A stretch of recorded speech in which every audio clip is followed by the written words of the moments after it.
जाता लोग लेकिन क्या करें सीखो। अरे की अजबे के बाड़ू सुधराइल कुहरानी। अगर मान ली कि पिछला जन्म में हमारा बॉयफ्रेंड होके गलती ना, मान ली कि पिछला जन्म में देखे के बाकी भाव और वो हमारा प्यार होके, तो जरा प्यार रहेला तो लड़की होके चाहे लड़का 1 किलोमीटर दूर भी लड़का के देख ली तो से दूरी बर्दाश्त ना हो तो वह रवा करे सीखो। अरे कि मन करे कोरावा में रुक है आज हमारे बाबूजी कुछ ना बोले हैं। धन्यवाद। हौसला लो सीख लो मलकिनी बड़ी कि मन करे कोरावा में। अरे यही तो के यही तुमको भी करना इधर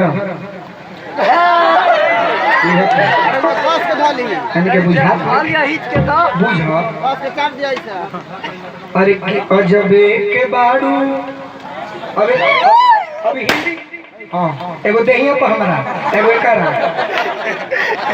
एगो हमारा दहिया पर एगो एकरा पहले करे दहिया तब हमारा कल पेपर में आ जाए के चाहिए गोलू राजा का मौत प्रोग्राम के दौरान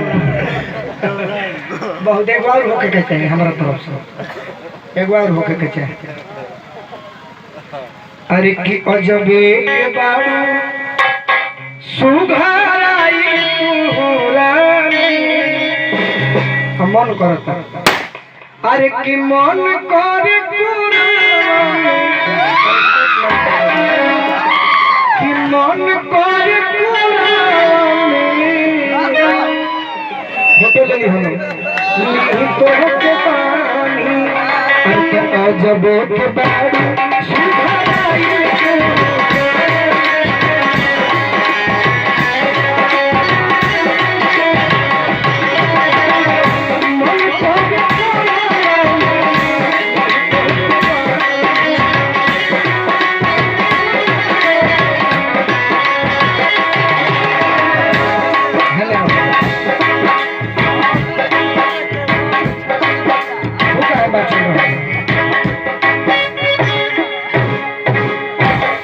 अरे भाई हम कृष्ण नहीं 1008 गो रानी रखे थे 1000 गो 16,108 रास रचावे कर।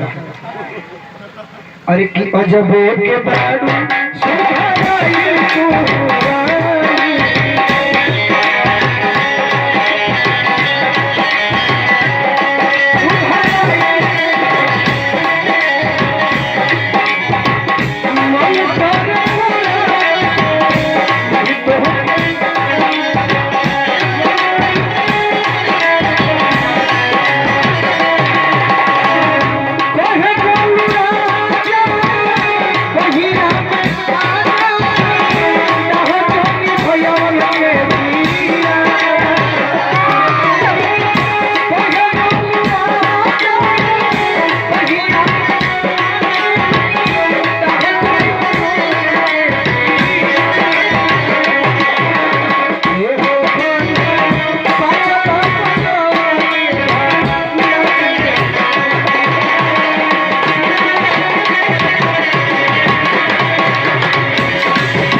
रहेगा गोलू भी आए गोलू भी आए गो। अच्छा तू गाता हो कि बेबरूत दुबई गईले ना सजनी वायली ऐसे ही गाती है मतलब। ये मत आप लोग सोचिएगा। देखिए कुसुम जी, हम दिल से बता रहे हैं कि हम आप लोग का भी बहुत इज्जत करते हैं। मंच पर पब्लिक को हंसाने के लिए कुछ कुछ बोलना पड़ता है, इसलिए आप लोग कोई भी बात बुरा मत मानिएगा, ठीक है? फिर मिलते हैं। हाँ जी सर, 500 बार का नाम हराम। अच्छा मामा जी, बहुत बहुत कि जैसन बकरी के पोछ वैसन मांगे के मोछ। और कौन गाना सुनाई? हाँ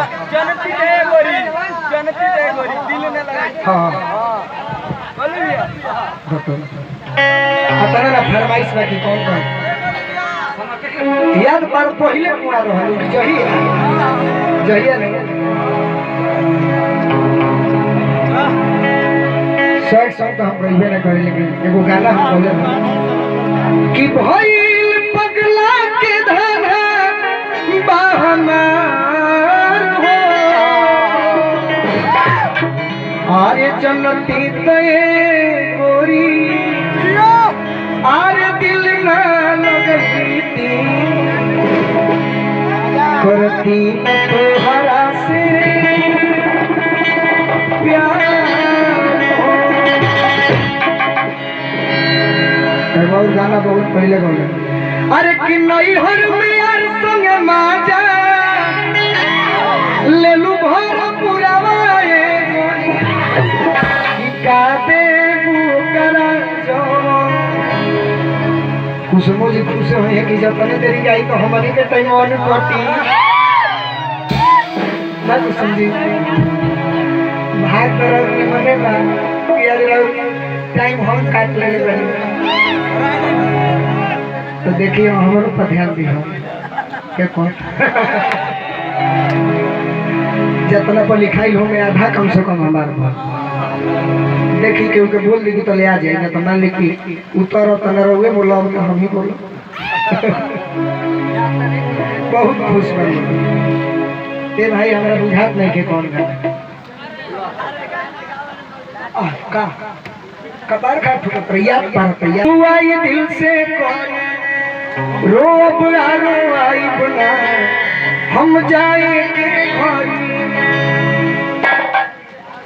गाड़ी के ड्राइवर जहाँ कहीं भी बनी सब है अपन अपन गाड़ी छोड़ के गाँव जाए और जितने बाराती लोग खाना नहीं खाए हैं बिटिया के द्वार पर चले ठीक है। बोले मैं क्या कहले 10-11 बजे आई रही थी मंच पर चढ़ल रही थी तो इहो जरूर केहू कहती बतिया को जितना बीजे हो गई बा केहू खाना खा के ताकि होखे तो बेटिया के द्वार पर चल जाएगा।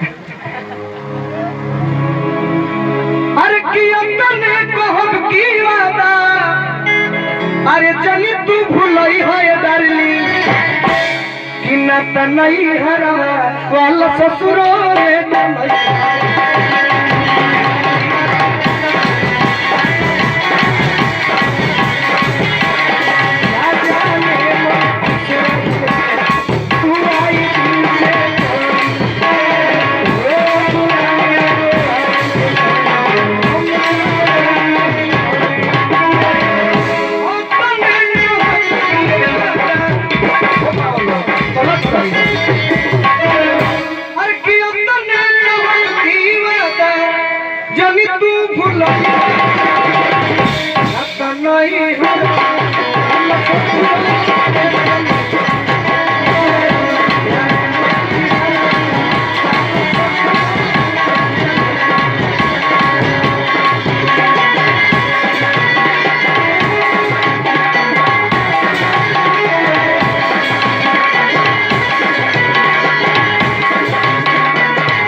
ना फास्ट ना कि आँखिया के सोझा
अब निर्गुण के बेरा हो गया तो 4 गो निर्गुण का के बंद कर दी।